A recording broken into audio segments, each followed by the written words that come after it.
श्री राधा कृष्ण भगवान की जय।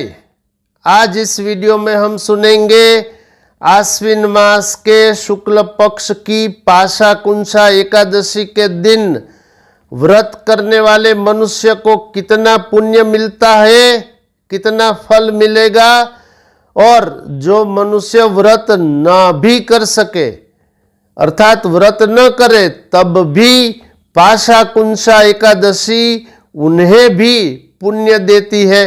अर्थात व्रत करे तब भी पुण्य, व्रत न करे और अमुक धर्म कर्म का इस दिन पालन करे तो सबको वो पुण्य, व्रत करने वालों को भी व्रत न करने वालों को भी सबको पुण्य देती है पाशाकुंशा एकादशी। इसीलिए भगवान श्री कृष्ण ने कहा युधिष्ठिर से, भगवान बोले कि त्रैलोक्य में पाशाकुंशा एकादशी जैसा व्रत अन्य कोई नहीं है। इतना महत्वपूर्ण दिन है पाशाकुंशा एकादशी का, क्योंकि व्रत करे अथवा न करे, केवल अमुक धर्म कर्म जो अत्यंत सरल है वो अगर पालन कर लेता है मनुष्य तो पृथ्वी पर जितने तीर्थ है, ध्यान दो, पृथ्वी पर जितने तीर्थ है और जितने मंदिर है उन सब तीर्थों का और उन सब मंदिरों का, इन सब का सेवन करने से जो फल मिलता है वही फल पाशाकुंशा एकादशी के दिन कोई भी मनुष्य इसे प्राप्त कर सकता है। तो कितना बड़ा लाभ हो जाएगा पाशाकुंशा एकादशी के दिन। अस्तु, तो सबसे पहले हम जानते हैं व्रत करने वालों के लिए और क्या क्या पुण्य मिलेगा। तो भगवान ने कहा पहला फल, व्रती को पाशाकुंशा एकादशी का व्रत कर लिया उसके सब पाप नष्ट।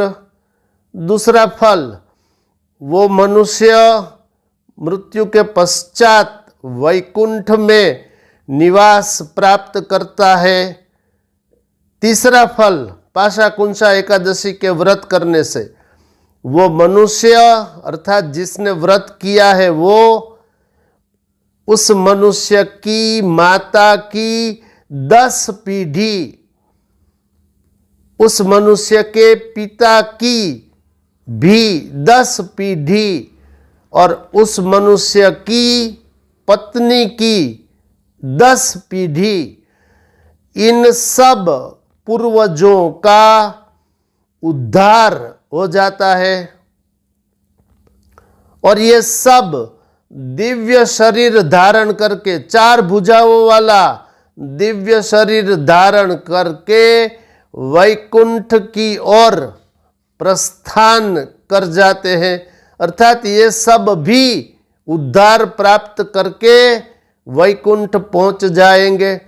तो व्रत करने से ये सब लाभ है और भी भौतिक लाभ है। ये व्रत कर लिया तो पत्नी, पुत्र, धन, मित्र ये सब भी मिलेंगे। और पाशाकुंशा एकादशी का व्रत गंगा, गया, काशी, पुष्कर, कुरुक्षेत्र ये सब तीर्थ मिलकर भी वो नहीं दे सकते पुण्य। उतना पुण्य पाशाकुंशा एकादशी का व्रत करने से मनुष्य प्राप्त कर लेता है। तो बहुत अधिक पुण्य है पाशाकुंशा एकादशी का व्रत में। इसलिए आइए अब हम जानते हैं इस वर्ष ईस्वी सन 2024 में पाशाकुंशा एकादशी किस दिन करनी चाहिए। तो पाशाकुंशा एकादशी का व्रत करने का दिन तारीख 13 अक्टूबर 2024 रविवार के दिन है। तो इस दिन ये व्रत करना चाहिए। वैसे तो एकादशी का व्रत कैसे करें, उस व्रत के सब नियम शास्त्र में वर्णित किए गए। तो मैं अवसर आने पर बोलूँगा, आप लोग सुन लेना कि एकादशी का व्रत सही तरीके से कैसे किया जाता है, क्योंकि शास्त्र की आज्ञा ही सर्वोपरि रहेगी, भगवान का वचन है। भगवान स्वयं बोले, जो मनुष्य शास्त्र विधि को छोड़कर अपनी इच्छा अनुसार अर्थात मनमाने तरीके से कर्म करता है, उसे सिद्धि, सुख और परम गति नहीं मिलती।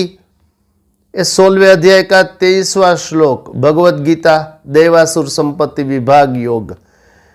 फिर भगवान बोले, इसलिए हे अर्जुन, तुझको अर्थात हम सबको कौन से कर्म करने योग्य है और कौन से कर्म ना करने योग्य है, इसका निर्णय लेने के लिए तेरे लिए अर्थात हम सब के लिए शास्त्र ही प्रमाण है। इसलिए शास्त्रों ने जिन कर्मों करने का विधान कहा है, उनको जानकर तुझे अर्थात हम सब को कर्म करने ही योग्य है। ये भगवान श्री कृष्ण स्वयं बोले अर्जुन से श्रीमद् भगवत गीता के 16वें अध्याय के 24वें श्लोक में। उस अध्याय का ये अंतिम श्लोक है। इस अध्याय का नाम है देवासुर संपत्ति विभाग योग। इसलिए प्रत्येक धर्म कर्म शास्त्र की आज्ञा के अनुसार ही लगाना करना चाहिए। अस्तु, तो पाशा कुंसा एकादशी का व्रत करने से क्या मिलेगा, ये मैंने बोल दिया। अब व्रत करे अथवा न करे तब भी क्या मिलेगा, तो 2 लाभ प्रमुख है। वैसे तो और बहुत है, अभी मैं 2 लाभ आप लोगों के समक्ष बोल रहा हूं। पहला लाभ अत्यंत सरल धर्म कर्म है, इसमें जरा भी परिश्रम की आवश्यकता नहीं और जरा भी समय भी इसमें अधिक व्यतीत नहीं होगा। फिर भी पाशा कुंसा एकादशी का दिन अगर हमने वो शास्त्र की आज्ञा के अनुसार धर्म कर्म कर लिया तो पहला लाभ, करोड़ों वर्ष की जो तपश्चर्या होती है, चिरकाल इतने लंबे दीर्घ समय की जो तपश्चर्या होती है, उससे जो फल प्राप्त होता है वही फल पाशा कुंसा एकादशी के दिन मिल जाएगा। और दूसरा लाभ, पृथ्वी पर जितने तीर्थ है, पृथ्वी पर जितने मंदिर है, अर्थात पृथ्वी पर सब तीर्थों में और सब मंदिरों में सेवन कर लिया, अर्थात तीर्थों में स्नान दान इत्यादि और मंदिरों में दर्शन इत्यादि, ये सब धर्म कर्म कर लिए, उन सब का फल पाशा कुंसा एकादशी के दिन प्राप्त हो जाएगा। न अधिक परिश्रम, न एक पैसे का खर्च, बावजूद इसके ये सब पुण्य मिलेगा। अगर कोई महापाप से भी युक्त हो, उसका भी उद्धार हो जाएगा। देखते रहिए मोरे श्याम चैनल। इस वीडियो में इतना ही। ऐसे ही धर्मयुक्त वीडियो को देखने के लिए मोरे श्याम चैनल को आप सब्सक्राइब करिए, इसे लाइक शेयर और कमेंट्स भी कर दीजिए। शेष फिर कभी। बोलिए श्री राधा कृष्ण भगवान की जय।